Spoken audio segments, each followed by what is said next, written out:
Panchatantra, originally written in Sanskrit, are a set of very old stories for children. Pancha means five and Tantra means doctrines. These simple stories teach us about the not so simple lessons of life. Now, children are pathetic and weird, and I guess that's why to appeal to its target audience, these stories are also the same way and included mainly animals, about which children love to read apparently, which is very bold to assume as kids are dumb and half of them can't even read and comprehend at the same time. So they'll read whatever that is given to them. They don't know any better. So here's some stories which I'll present to you in my way because reading it whole will make the video very long and that's too much work. Monkey and the Crocodile. There was a river and by its side was an apple tree where lived a monkey. One day a crocodile came in search for food. The monkey offered some apples. The crocodile loved them and they lived happily ever after. Well, wrong.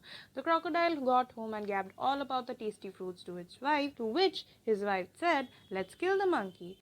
Because imagine how sweet the monkey's heart will be from all the sweet apple eating." But the crocodile got sad and didn't want to eat his friend. Thus the wife tricked the husband crocodile and pretended to be sick and told the husband that the only way to get better is to eat the monkey's heart. The husband crocodile finally succumbed to all the blackmailing, which I have to admit has been beautifully done by the wife crocodile. Here's some special mentions. The crocodile shed more tears. He didn't know what to do.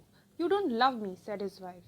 "I have decided to end my life. When you come back here today, you'll find me dead." Geez, cut my man some slack, okay? He's going through a lot. He thinks his wife is dying and now he has to kill his best friend.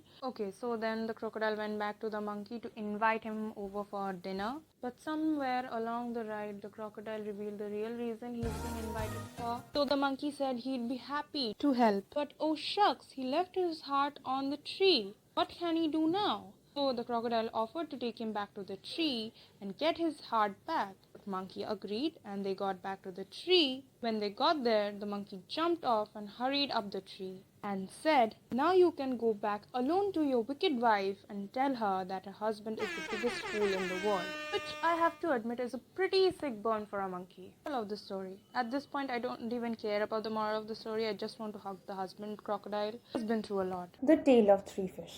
In a lake, there were three fishes who were great buddies. The first fish was very smart. The second one was the cool one and knew just how to save its ass during any trouble. And the third one was the chill kind. "We'll go with the flow, man. Take a chill pill," and didn't like any changes. So one day, the first fish overheard some fishermen talking about fishing in the lake. Duh, sensing the fishiness of the situation, it cautioned its friends of the danger and moved out of the lake.